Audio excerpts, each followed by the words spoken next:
आज ऑफिस में ज़्यादा काम बढ़ गया तो उस वजह से मैं लेट हो गया था। आते आते काफ़ी रात हो गई थी। बाहर आया तो देखा मौसम बहुत सुहाना हो रहा था। शायद बरसात होने वाली थी। कुछ देर बाद बारिश शुरू भी हो गई। मैं तेज़ी से गाड़ी चलाने लगा। सोचा जल्दी घर पहुंच जाऊं, नहीं तो माँ और छोटी बहन परेशान हो जाएंगे। लेकिन कहते हैं ना कि मुसीबत तो एक हाथ आगे चलती है। कुछ दूर पहुंचकर मेरी गाड़ी बीच रास्ते में बंद हो गई। ये सब देख मैं बहुत परेशान हो गया कि अब इतनी बारिश में मैं घर कैसे पहुंचूंगा। रोड पर भी कुछ नहीं दिख रहा था। मैं गाड़ी स्टार्ट करने की भी न जाने कब से कोशिश कर रहा था, पर वह स्टार्ट हो ही नहीं रही थी। मैंने कई बार बाहर निकलकर इंजन भी चेक किया, लेकिन कुछ समझ नहीं आ रहा था। बाहर निकलकर मदद की आस में जब इधर उधर देखने लगा तो सुनसान रास्ते पर इतनी तेज बरसात में कोई इंसान तो क्या, जानवर भी नजर नहीं आया। मुझे गुस्सा भी आ रहा था और घर पर माँ की चिंता भी हो रही थी। सोचा लाओ फ़ोन कर दूं, पर फ़ोन की बैटरी भी डेड हो गई थी। परेशान होकर मैं वापस गाड़ी में बैठ गया। थोड़ी ही देर बीती थी कि अचानक से कार के शीशे पर ठक ठक की आवाज़ आई। पलटकर देखा तो कोई खड़ा था। कार का शीशा नीचे किया तो एक लड़की बरसात में भीगी हुई गहरे रंग की साड़ी पहने खड़ी थी। मैंने सोचा हो सकता है इसे भी इस बरसात में कोई मददगार नहीं मिल रहा हो, इसलिए ये मुझसे मदद मांगना चाह रही है। मैंने तुरंत ही उससे पूछा, आपको क्या कोई मदद चाहिए? वो कहने लगी, नहीं, मैं तो आपकी मदद करना चाहती हूँ। उसकी बात सुनकर मैं आश्चर्य से उसकी तरफ देखने लगा। वह बोली, मेरा घर यहीं पास में है। मैं यहाँ बीच रास्ते में लोगों की मदद करती हूँ। लगता है आपकी गाड़ी भी खराब हो चुकी है। वो कहने लगी कि इतनी बरसात में आपको यहाँ कोई मदद के लिए नहीं मिलेगी, इसीलिए अगर आपको दिक्कत ना हो तो मेरे साथ मेरे घर चलिए। बारिश रुक जाए तो गाड़ी ठीक करवा कर वापस लौट जाइएगा। उसकी इस बात से मैं थोड़ा सहम गया। फिर सोचा कि ऐसे में मैं घर तो नहीं जा सकता और सारी रात इस कार में अकेले भी नहीं बिता सकता। इस सुनसान रास्ते पर मुझे डर भी लग रहा था, इसलिए कार को लॉक करके मैं उस लड़की के साथ चला गया। काफ़ी दूर वह मेरे आगे आगे चलती रही और मैं उसके पीछे पीछे। फिर अचानक से बिजली कड़की और तब मेरा ध्यान गया कि आसपास तो मुझे कोई घर दिखाई ही नहीं दे रहा था। मैंने उससे पूछा कितना समय लगेगा, तो वो कहने लगी बस थोड़ा सा। फिर मुझे एक छोटा सा घर नज़र आया। मुझे उसके घर के अंदर जाने में हिचकिचाहट सी हो रही थी और डर भी लग रहा था, क्योंकि ऐसे किसी अनजान लड़की के साथ अचानक से उसके घर के अंदर मैं कैसे चला जाऊं। फिर मेरे मन में एक अजीब सा ख्याल आया कि कहीं ये लड़की फिल्मों की तरह कोई भूतिया लड़की तो नहीं है, क्योंकि अब मैं डरा हुआ था। तो मेरे दिमाग में बहुत सारे सवाल थे। अंदर जाते ही मैंने चारों तरफ ध्यान से देखा कि कहीं ऐसा ना हो कि अंदर चोर डाकू छुपे हों और मुझे लूट कर ख़त्म कर दें, क्योंकि मेरे पास इस समय एटीएम कार्ड है, मोबाइल है और मेरे लॉकर की चाबी भी है। और अगर ऐसा हुआ तो मेरी माँ और बहन का क्या होगा? न जाने मन में कैसी कैसी अजीबोगरीब बातें आ रही थीं। मैं इतना अपनी कल्पना में खो गया कि सोचने लगा कि अगर ऐसा कुछ हुआ तो मेरी माँ और बहन को तो मेरी हत्या के बारे में पता भी नहीं चलेगा। तभी वह लड़की अचानक से बोली, आप यहाँ सोफे पर बैठ जाइए, मैं आपके लिए कुछ कपड़े ला देती हूँ, क्योंकि आप पूरी तरह से भीग गए हैं। चेंज कर लीजिएगा। इसके बाद मैं बगल के कमरे में जाकर कपड़े चेंज करने लगा। मैं सोचने लगा कहीं यहाँ कोई सीसीटीवी कैमरा तो नहीं, कहीं ये ना हो कि ये मेरा वीडियो बनाकर वायरल ना कर दे या फिर मुझे ख़त्म करके मेरे परिवार से पैसे मांगे। मन में बहुत बातें थीं, लेकिन भीगने के कारण उस वक्त ठंड भी लग रही थी। मैंने ध्यान से देखा पर मुझे कहीं कैमरा नज़र ना आया। मैंने जल्दी से कपड़े बदले और बाहर आ गया। वह कपड़े बड़े ही ढीले ढाले थे। मैं जैसे ही बाहर आया वह लड़की एक चाय का प्याला मेरे हाथ में थमाते हुए बोली, ये अदरक और तुलसी वाली चाय पी लीजिए, आपको सर्दी लग रही होगी। मैं उस लड़की के चेहरे को ध्यान से देखने लगा। वह कहीं से भी मुझे चोर डाकू तो नहीं लग रही थी, बल्कि बहुत मासूम लग रही थी। लेकिन मेरा शक दूर होने का नाम नहीं ले रहा था। मैं सोचने लगा, कहीं ये मुझे चाय में जहर मिलाकर मार तो नहीं रही। वह शायद मेरे डर को समझ गई। कहने लगी, आप घबराइए नहीं, आराम से चाय पीजिए। ये कहकर वो किसी तरफ चली गई। मैंने जैसे ही अपनी चाय खत्म की तो प्याला मेज पर रख दिया और सोचने लगा, शायद अब जहर का असर मुझ पर धीरे धीरे होगा। मैं अपना गला पकड़कर बैठ गया और सोचने लगा, पता नहीं मेरे मरने की खबर मेरे घर वालों को मिलेगी भी या नहीं। सामने दीवार पर टंगी घड़ी को मैं देखने लगा। जैसे जैसे समय बढ़ रहा था, मैं सोच रहा था कि अब तो जहर का असर शुरू हो चुका होगा। फिर 15 मिनट बीत गए और आधा घंटा हो गया, लेकिन कुछ भी असर नहीं हुआ। मैंने अपने गले से हाथ हटा लिया। मैं सोचने लगा, इसका मतलब चाय में जहर तो नहीं था। कहीं ऐसा तो नहीं कि इसके आदमी मुझे गला दबाकर या पेट में चाकू मारकर मारेंगे। मैं तुरंत ही उस लड़की को खोजने लगा, पर वह मुझे कहीं नज़र ही नहीं आ रही थी। आखिर वह भूतनी लड़की गई कहाँ? अचानक गायब कैसे हो गई? मैंने एक कमरे में जाकर तो देखा, वहाँ कोई नहीं था। फिर दूसरे कमरे में जाकर देखा तो वह वहाँ बालकनी में खड़ी हुई थी। मैं तुरंत ही उसके पास पहुँचा। वो कहने लगी, अरे पी ली आपने चाय? मैंने कहा, जी, बहुत अच्छी बनी थी। मैं आपको ही सारे घर में ढूंढ रहा था। ये कहते हुए मैं दरवाजे पर ही खड़ा रहा। वो कहने लगी, आप घबराइए नहीं, कमरे के अंदर आ जाइए।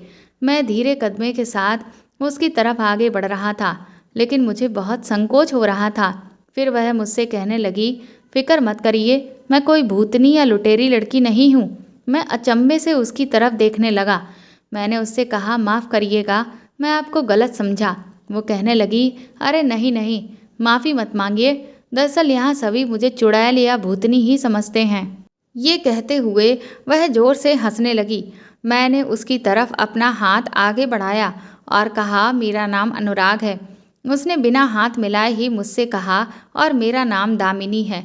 मैंने उससे कहा, आपको शहर से इतनी दूर सुनसान जगह पर डर नहीं लगता? ये सुनते ही वह ज़ोर से हंसी और बोली, भूतनी को किसी से डर नहीं लगता। मैंने फिर से थोड़ा घबराते हुए कहा, आप मजाक बहुत अच्छा कर लेती हैं। बताइए, आप यहाँ अकेली क्यों रहती हैं? वो कहने लगी, मैं अकेली कहाँ हूँ, मैं और मेरी तन्हाई मेरे साथ रहती है। मैंने कहा, फिर से मजाक कर रही हैं? तो वो कहने लगी, दरअसल मैं दूसरों की मदद करती हूँ। वैसे तो मैं बाजार जा रही थी। कुछ दूर पहुँची तो तेज़ बारिश की वजह से मैं एक पेड़ के नीचे छुप गई। तब मैंने आपको गाड़ी में परेशान देखा, इसीलिए आपकी मदद की। मैंने लंबी सांस लेते हुए कहा, और मैं आपको इतनी देर से भूत ही समझ रहा था, लेकिन आपका शुक्रिया। अगर आप मदद ना करती तो सारी रात मुझे गाड़ी में ही बितानी पड़ती।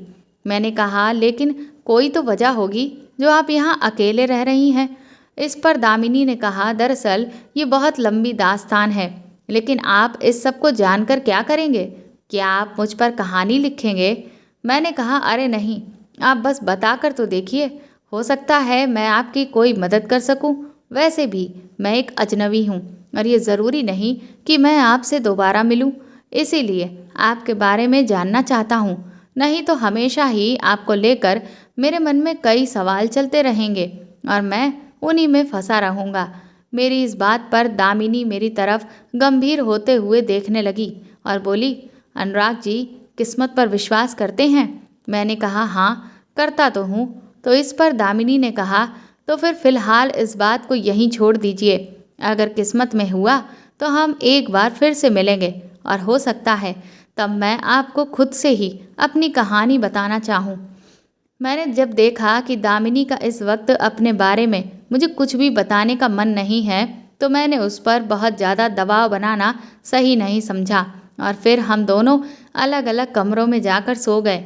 सुबह जब चलने का वक्त हुआ तो मैंने दामिनी को अपना कार्ड दिया और उससे कहा कि आपको कभी भी मेरी ज़रूरत पड़े तो मुझे ज़रूर याद करिएगा। बिल्कुल भी झिझकने की कोई ज़रूरत नहीं है।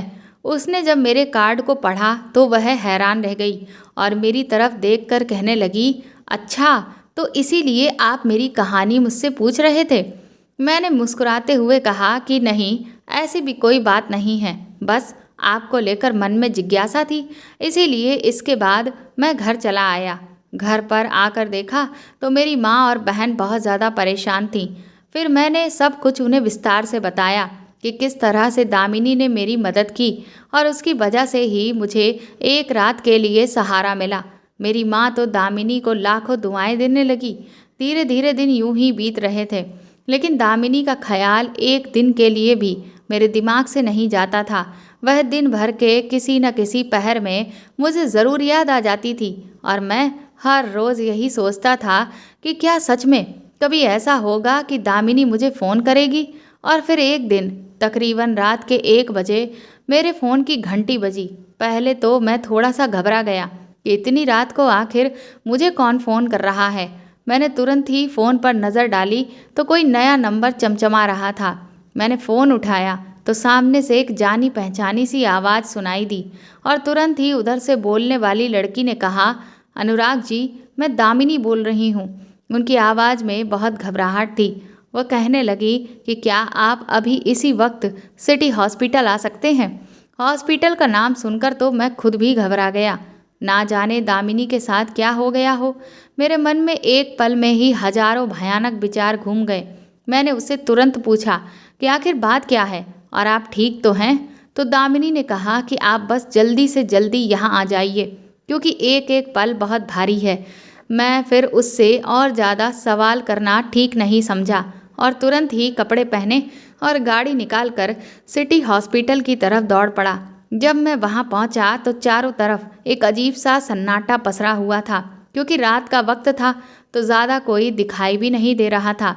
लेकिन सामने स्ट्रेचर पर एक लड़की पड़ी थी जिसकी हालत बहुत बुरी थी। उसके कपड़ों पर कई जगह पर खून लगा हुआ था, जिसे देखकर मैं साफ समझ चुका था कि उस बेचारी के साथ क्या हुआ है। दामिनी ने जैसे ही मुझे देखा वह मेरी तरफ आई और उसने मुझे बताया कि ये लड़की उसे एक गांव के बाहर खेतों के पास मिली है और जब वह उसे यहाँ अस्पताल में एडमिट कराने के लिए लाई है तो ये हॉस्पिटल वाले उस लड़की को एडमिट ही नहीं कर रहे हैं, क्योंकि इनका कहना यह है कि ये पुलिस केस है। मैं समझ चुका था कि दामिनी ने मुझे क्यों याद किया। मैंने तुरंत ही अपना आईडी कार्ड निकाला और वहाँ रिसेप्शन पर बैठी नर्स को दिखाते हुए मैंने थोड़ा सा चेतावनी भरे अंदाज में कहा कि अगर आपने अभी और इसी वक्त इस लड़की का इलाज शुरू नहीं किया तो आपके खिलाफ मैं एक ऐसा आर्टिकल अपने अखबार में लिखूंगा जिससे आपके अस्पताल की धज्जियां उड़ जाएंगी और फिर इंसान तो क्या, परिंदे भी आपके अस्पताल में आने से डरेंगे। मेरी इस धमकी का असर हुआ और तुरंत ही वह नर्स दौड़ती हुई डॉक्टर को बुला लाई और उस लड़की का इलाज भी शुरू हो चुका था। इसके बाद जब डॉक्टर केबिन से बाहर आई तो उन्होंने बताया कि उस लड़की के साथ बहुत गलत हुआ है और सिर्फ किसी एक ने नहीं बल्कि कई लोगों ने उसके साथ गलत किया है। ये सुनकर मेरी भी रूह कांप गई थी। मैंने फिर तुरंत ही पुलिस को इस बारे में पूरी जानकारी दे दी। 2 दिन के बाद उस लड़की को जब होश आया तो पुलिस ने उसके बयान लिए और उस लड़की ने अपनी जो कहानी बताई उसे सुनकर हम सभी लोग दंग रह गए थे। दरअसल उस लड़की की शादी उसके माँ बाप ने पास के ही एक गांव में की थी। उस लड़की का पति ठाकुर की हवेली पर काम करता था, लेकिन ज़्यादा पैसे कमाने के चक्कर में उसने अपनी बीवी का सहारा लिया, क्योंकि उसकी पत्नी कम उम्र की और नासमझ थी। इसीलिए शुरू शुरू में उसे समझ में नहीं आया कि उसका पति उसे किसी गलत रास्ते पर धकेल रहा है। लेकिन जब उसने अपने पति की सच्चाई देखी तो उसने इस सब का विरोध किया, लेकिन उसके खुद के ससुराल वाले और पति ने भी उसे डरा धमका कर चुप करवा दिया और हर रोज़ वह लोग उसे ठाकुर की हवेली पर भेजने लगे। पहल तो सिर्फ ठाकुर ही उसका फ़ायदा उठाया करता था, लेकिन फिर तो उसके बाकी के भाइयों ने भी इस सब में अपना अपना हिस्सा मान लिया था। उस लड़की का नाम मंजरी था। मंजरी ने कहा कि मेरे बर्दाश्त की इंतहा हो चुकी थी और जिस दिन मैंने उनका हिम्मत दिखाते हुए पुरजोर विरोध किया तो फिर उन्होंने मुझे मेरी औकात दिखाने के लिए मेरे साथ इतना बुरा सलूक किया कि मुझे मौत की चौखट तक पहुंचा दिया। मुझे पता ही नहीं चला कि मैं कब बेहोश हो गई और मुझे बाहर ले जाकर फेंक दिया। वह तो भला हो दामिनी दीदी का, जो उन्होंने मेरी जान बचाई। पुलिस ने सारे बयान दर्ज कर लिए थे और फिर उन बयानों के आधार पर ही पुलिस ने ठाकुर और उसके भाइयों और साथ ही मंजरी के पति और ससुराल वालों को भी गिरफ्तार कर लिया था और कोर्ट में केस भी शुरू हो गया था। इधर धीरे धीरे मंजरी की हालत में सुधार होने लगा था, जिसकी वजह से मेरा और दामिनी का हर रोज मिलना जुलना हो रहा था। मुझे धीरे धीरे दामिनी बहुत अच्छी लगने लगी थी, लेकिन वह अभी भी मेरे लिए किसी रहस्य से कम नहीं थी। अभी तक मुझे उसके बारे में सिर्फ इतना पता था कि वह एक एनजीओ में काम करती है और उसके जरिए वह ना जाने कितनी ही लड़कियों की जिंदगी संवार रही है। मैं भी अब उसके इस नेक काम में साथ दे रहा था। वह लड़की न जाने कितनों को खुशियां दे रही थी, लेकिन खुद के अंदर दुखों का सागर दबाकर बैठी हुई थी। फिर एक दिन दामिनी का मेरे पास फिर से फ़ोन आता है।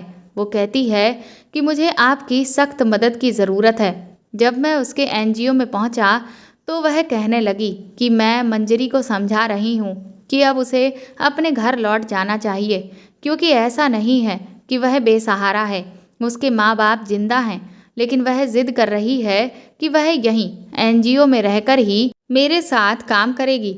मैंने जब मंजरी से पूछा कि आखिर तुम अपने माँ बाप के पास क्यों नहीं जाना चाहती हो, तो उसके चेहरे पर एक अजीब सी नफरत की लकीरें उभर आईं। वो कहने लगी कि कौन से माँ बाप, जिन्होंने ना तो मेरी उम्र देखी और ना मेरी इच्छा।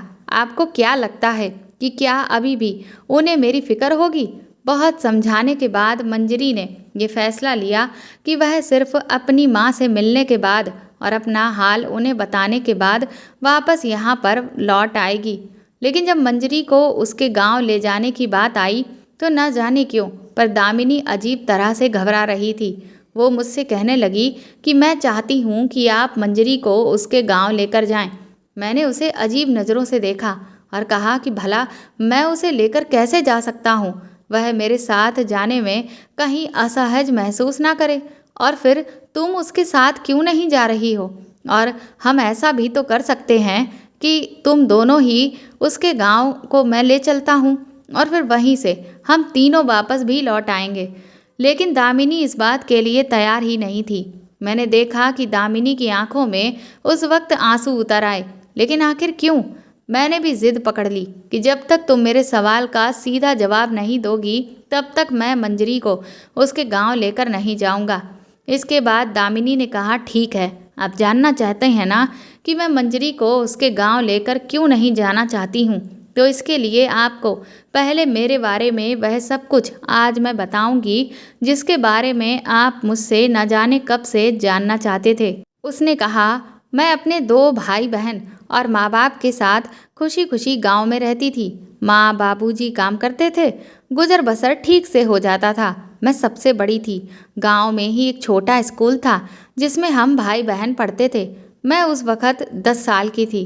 तब रास्ते में एक मिठाई की दुकान थी और उसी दुकान पर गल्ला और राशन का सामान भी मिलता था, जिसमें मेरे बाबा की उम्र का ही एक आदमी रहता था।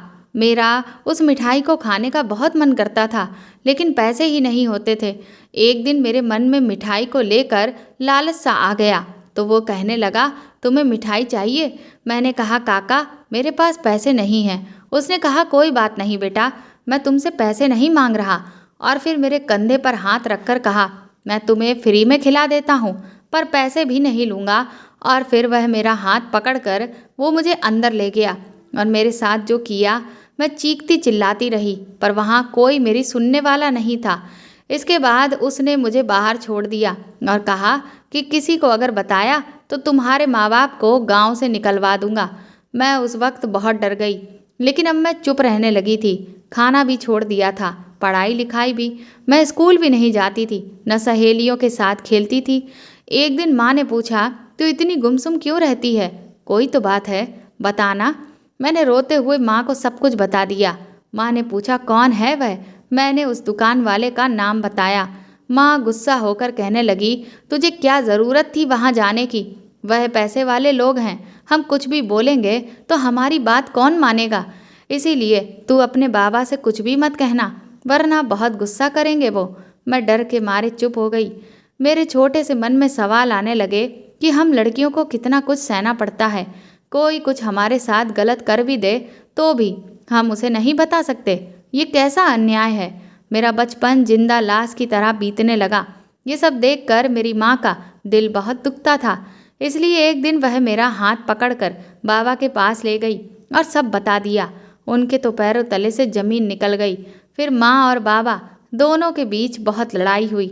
उन्होंने कहा कि तुम बच्चों का ध्यान ही नहीं रखती हो, क्या मैं सब कुछ खुद से ही देख लूँगा। माँ ने मेरा हाथ पकड़ा और दुकान वाले के पास गई।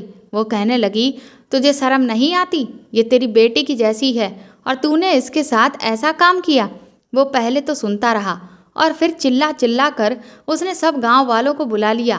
कहने लगा, देखो ये कैसे झूठे इल्जाम मुझ पर लगा रही है। भला मैं बेटी की उम्र के जैसी लड़की के साथ ये करूँगा? देखो भैया, हम पैसे वाले हैं तो क्या ये लोग हम पर दोष लगा देंगे? सारे गांव वाले दुकान वाले के पक्ष में ही बोलने लगे। मेरी माँ भले ही मेरे हित के लिए बोल रही थी, लेकिन वो अब एकदम अकेली पड़ गई थी। उसका साथ वहाँ किसी ने भी नहीं दिया। तभी बाबा दौड़ते हुए आए और माँ का हाथ पकड़कर उन्हें चुप कराया। वो गांव वालों के सामने माफ़ी मांगने लगे और माँ को पागल बता दिया। जैसे तैसे बाबा ने बात संभाली और हमें घर ले आए। पर मेरी वजह से मेरे माँ बाप अब बहुत ज़्यादा दुखी रहने लगे थे। कुछ दिन बाद ही बाबा ने माँ को बताया कि उन्होंने मेरा एक लड़के से रिश्ता तय कर दिया है और वह लोग दहेज भी नहीं लेंगे। इस पर माँ ने कहा कि इसका तो मतलब ये हुआ कि ज़रूर उनके बेटे में कोई कमी है। तो बाबा कहने लगे, तो तुम्हारी बेटी में कौन सी कमी नहीं है? माँ ने तुरंत ही चिल्लाकर कहा, मेरी बेटी में कोई कमी नहीं। कमी तो उस धोखेबाज इंसान में है जिसने मेरी बेटी पर गलत नज़र डाली। बाबा माँ पर चिल्लाकर कहने लगे, जो भी हुआ हो, लेकिन अब चुप रहना है।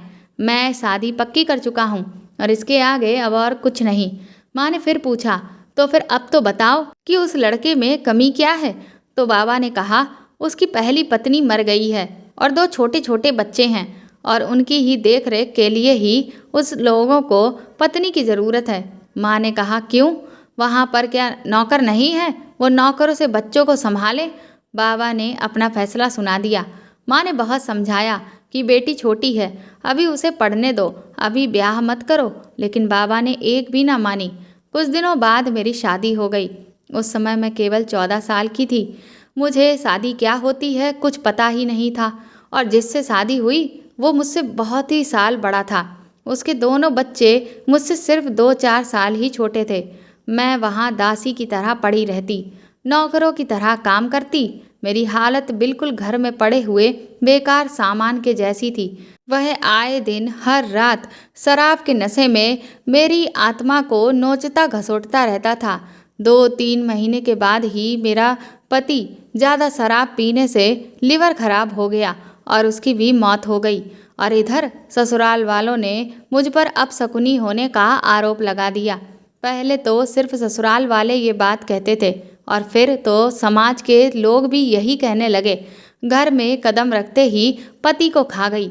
ये सब सुन सुनकर मैं पत्थर बन चुकी थी। मेरे आंसू सूख चुके थे।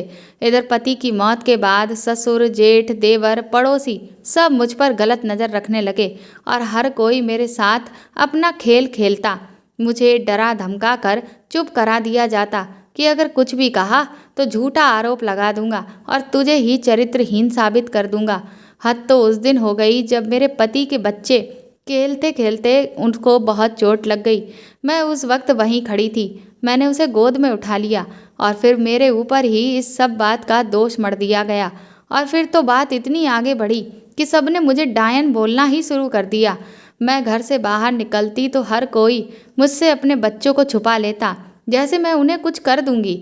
एक दिन गांव के किसी घर पर काला जादू हो रहा था और इसीलिए वहां एक बाबा को बुलाया गया और उसने मुझ पर ही आरोप लगा दिया, जिसके बाद सब ने मुझे ही गलत समझा। फिर सब यही कहने लगे कि मैं डायन हूँ, जहाँ जाती हूँ कोई न कोई घटना घट जाती है। एक दिन उन लोगों ने मुझे चौपाल पर रस्सी से बांध दिया और जिंदा जलाने की कोशिश करने लगे। पर तभी वहाँ किसी ने राय दी कि अगर इसे जला दोगे तो ये मरने के बाद हमारे गांव में ही भूत बनकर घूमती रहेगी और इससे गांव वालों को परेशानी होगी। हो सकता है गांव में भूकंप आने लगे, सूखा पड़ जाए, बाढ़ आ जाए। इससे अच्छा ये है कि इसका सिर मुंडवा कर, इसके मुंह पर कलई पोत कर इसे गांव से निकाल दिया जाए, ताकि ये जहां भी जाए मरे जाकर। उसके बाद गांव वालों ने ठीक ऐसा ही किया। मैं रोती रही पर किसी ने मेरी आवाज़ नहीं सुनी।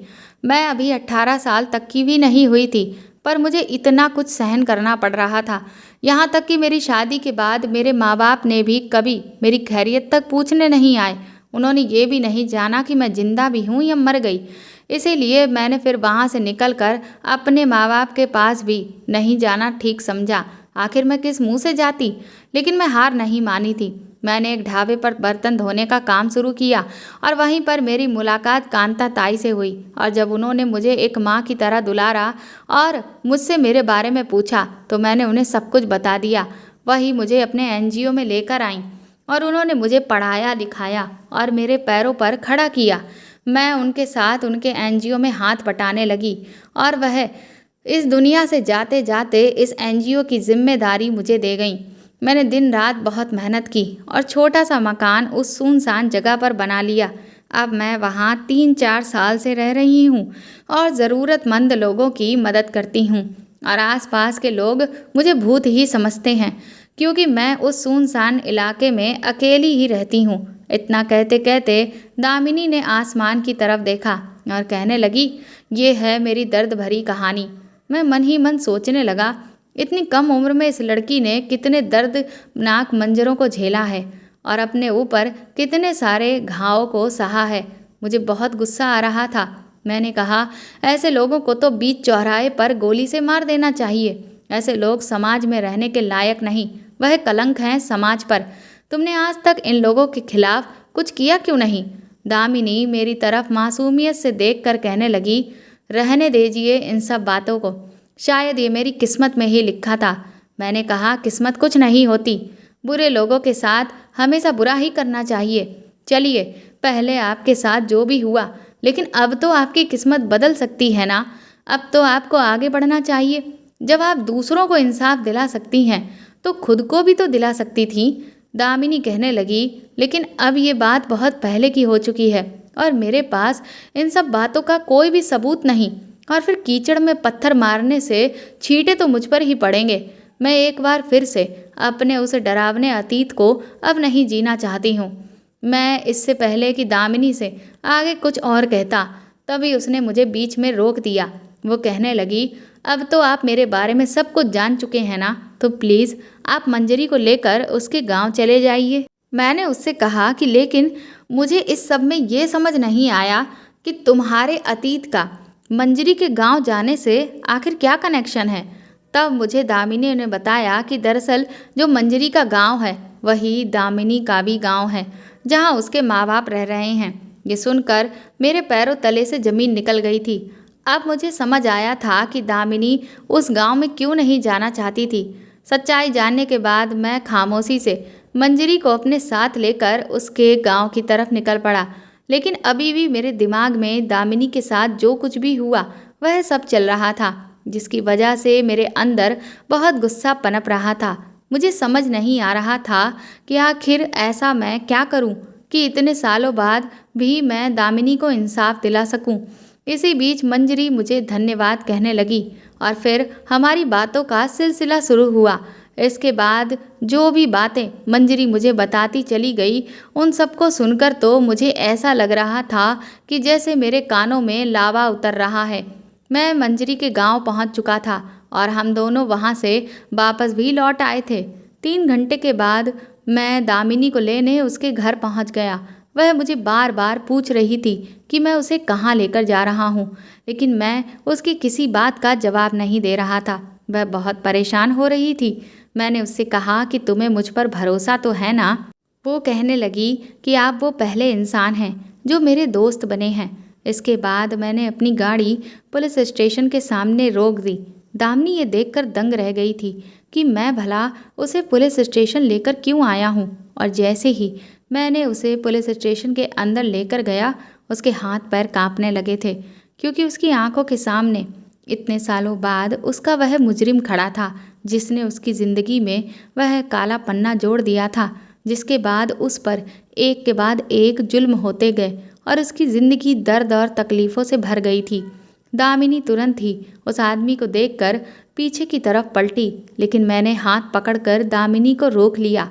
मैंने कहा, सबको इंसाफ दिलाने वाली को भी तो इंसाफ मिलना चाहिए ना। मेरी इस बात पर दामिनी कहने लगी, लेकिन मैंने आपसे कहा ना कि मेरे पास इस बात का कोई सबूत नहीं है। मैंने दामिनी से कहा, लेकिन मेरे पास है। मेरी इस बात पर दामिनी मुझे हैरानी से देखने लगी। इसके बाद मंजरी ने थानेदार साहब के सामने बोलना शुरू किया। उसने बताया कि मैं इस आदमी की बेटी हूँ और ये आदमी हमारे गांव में राशन, गल्ले और मिठाई की दुकान चलाता था। मैं उस दिन दुकान में चोरी चुपके से कुछ टॉफ़ियाँ निकाल कर अंदर गोदाम में बैठकर चुपचाप खाने लगी थी। मुझे लगा कि अगर मेरे पिता ने मुझे देख लिया तो वह मुझे बहुत पीटेंगे, लेकिन तभी थोड़ी देर के बाद गोदाम में एक हलचल सी हुई। मैं जब बोरी के पीछे से चुपके से देखा तो मैं दंग रह गई। मेरे पिता एक लड़की के साथ बहुत गलत कर रहे थे। वह लड़की बेचारी दर्द से तड़प रही थी, लेकिन मेरे पिता तो उस वक्त हैवान बने हुए थे। ये सब देखकर मैं बहुत डर गई थी और उसी दिन से मुझे अपने पिता से नफरत हो गई थी। लेकिन हद से ज़्यादा डर की वजह से मैंने कभी ये बात किसी को भी नहीं बताई, अपने जहन में ही रखी। और वह लड़की और कोई नहीं थी, वह दामिनी दीदी ही थी। ये बात मुझे अभी तक पता नहीं थी, लेकिन जब अनुराग भैया ने मुझे ये बात बताई तो मैंने फैसला कर लिया कि मैं दामिनी दीदी को इंसाफ दिलाकर रहूँगी, और इसीलिए आज मैं ये बयान दे रही हूँ। इसके बाद की पूरी कहानी हमने इंस्पेक्टर साहब को बता दी थी। मंजरी के बयान के आधार पर मंजरी के पिता को गिरफ्तार कर लिया गया और उसके पिता ने अपना जुर्म कबूल कर लिया। दामिनी की आंखों से आंसू बह रहे थे। आज शायद उसके दिल का बोझ कुछ तो हल्का हुआ था। शायद मैं उसको हल्का कर पाया था। इसके बाद मैं उसे और मंजरी को उसके गांव लेकर गया और वहां सारे गांव वालों के सामने इंस्पेक्टर साहब ने पूरी सच्चाई खोल कर रख दी। मैं चाहता था कि दामिनी के दामन पर लगा हुआ दाग हमेशा के लिए मिट जाए और उसकी बेगुनाही सभी गांव वालों के सामने आ जाए।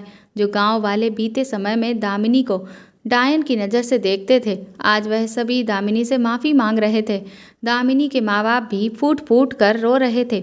उन्होंने लाख मिन्नतें की कि दामिनी उनके पास वापस लौट आए, लेकिन दामिनी ने साफ इनकार कर दिया, क्योंकि उसका कहना यही था कि उसके माँ बाप ने भी उसके साथ वही किया जो इस समाज ने किया था। उन्होंने भी अपनी बेटी पर वही जुल्म ढाया था जो इस वहसी समाज ने उठाया था। और इतने सालों तक उन्होंने कभी भी जब अपनी बेटी की कोई खोज खबर नहीं ली और उसे मरा हुआ समझ लिया, तो आज भी उनके लिए ये दामिनी मरी हुई ही है। इधर मंजरी के पिता को सजा हो चुकी थी और मंजरी अपनी माँ को भी शहर में ले आई थी और दामिनी के एनजीओ में वह उसका बहुत अच्छे से हाथ बटा रही थी। फिर एक दिन सही मौका देखकर मैं दामिनी को अपने साथ अपने घर ले गया। मेरे छोटे से परिवार को हंसता खिलखिलाता देखकर दामिनी की आंखों में आंसू आने लगे, जिस पर मेरी माँ ने उससे कहा, क्या हुआ बेटा, क्या तुम्हें घर की याद आ गई? दामिनी ने कहा, अपनों का साथ जीवन में बहुत ज़रूरी होता है। लेकिन वह तो इतना कह करके रुक गई थी। फिर मेरी माँ ने कहा, तो हम भी तो तुम्हारे अपने हैं। मैं तो तुम्हारी माँ जैसी हूँ और ये तुम्हारी छोटी बहन के समान। दामिनी कहने लगी, लेकिन आप मेरे बारे में नहीं जानती। मेरे बारे में जानने के बाद आप भी मुझसे नफरत करने लगेंगी। मेरी माँ ने उसके सिर पर हाथ रखते हुए कहा, मैं तुम्हारे बारे में बहुत पहले से जानती हूँ और मैं तुमसे नफरत नहीं बल्कि बहुत प्यार करती हूँ बेटा, और तुम्हारी बहुत इज्जत करती हूँ। तुम बहुत ही हिम्मत वाली लड़की हो। जो कुछ भी तुम्हारे साथ हुआ उसमें तुम्हारी कोई गलती नहीं थी। ये हमारे समाज के रहने वाले लोगों की बुरी सोच है और तुम तो समाज के लिए एक मिसाल हो कि इतना सब कुछ होने के बाद भी तुम आज न जाने कितनी ही औरतों की उम्मीद हो। मैंने भी सही मौका देखकर दामिनी से कहा, तो क्या आप इस परिवार को अपनाएंगी? वह मेरी तरफ हैरत से देखने लगी। बोली, आप ये क्या कह रहे हैं? मैंने कहा, क्या आप मेरी माँ की बहू बनेंगी? मेरा इतना कहना था कि दामिनी ने माँ को मुस्कुराते हुए गले से लगा लिया। माँ ने दामिनी के सर पर हाथ रखते हुए कहा, मुझे अपने बेटे की पसंद पर नाज है। जल्द ही मेरी और दामिनी की शादी हो गई और आज वह अपने अतीत को भुलाकर मेरे साथ एक खुशहाल जीवन जी रही है और हम सब अपनी अपनी जिम्मेदारियों को अच्छे से निभा रहे हैं। दोस्तों, आज भी हमारे समाज में न जाने कितनी ही दामिनी हैं जिनके बारे में कभी किसी को कानो कान खबर तक नहीं होती और उनकी जीवन लीला तक समाप्त कर दी जाती है। एक औरत सिर्फ मान सम्मान की भूखी होती है और अगर उसे इज्जत और मान सम्मान मिलता है तो वह अपना सारा जीवन अपने परिवार की सेवा में लगा देती है। अपना पूरा जीवन समर्पित करने के बाद भी हमारे समाज में बहुत सी ऐसी महिलाएं हैं जिनको वह दर्जा कभी नहीं मिलता जिसकी वह हकदार हैं। तो दोस्तों, अगर आपको ये कहानी पसंद आई हो तो इस वीडियो को ज़्यादा से ज़्यादा शेयर और लाइक करके मेरे चैनल को सपोर्ट करें। साथ ही अगर आप चाहें तो मुझे सुपर थैंक्स भी खरीद कर दे सकते हैं। सुपर थैंक्स का ऑप्शन आपको इस वीडियो के नीचे दिए हुए सभी ऑप्शंस में दिख जाएगा, जो कि हार्ट शेप में बने हुए डॉलर के साइन के तौर पर है। और अगर आप मेरे चैनल पर नए हैं तो सब्सक्राइब करके बेल आइकन को ज़रूर दबा दीजिएगा, ताकि आगे भी मैं आपको ऐसी ही अच्छी कहानियाँ सुनाती रहूँ। Thank you.